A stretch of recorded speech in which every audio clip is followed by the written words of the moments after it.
Prajurit Rusia kembali menunjukkan ketangguhan militernya di medan perang. Rekamannya ramai beredar di media sosial Telegram pada Selasa 21 Januari 2025. Dalam rekaman tersebut, dapat dilihat pejuang Rusia menghancurkan drone musuhnya saat mereka bergerak maju ke arah Pokrovsky. Tembakan bertubi-tubi itu berhasil meledakkan drone Ukraina hingga jatuh ke tanah dalam kondisi hancur berkeping-keping.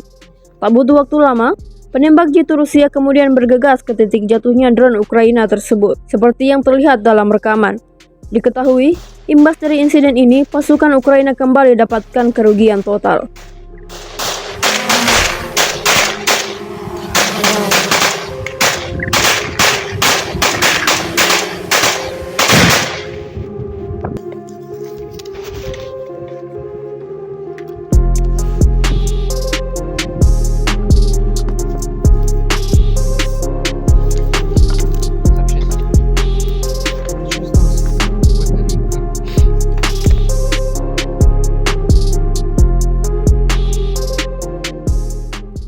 Download Tribun X sekarang, menghadirkan lokal menjadi Indonesia.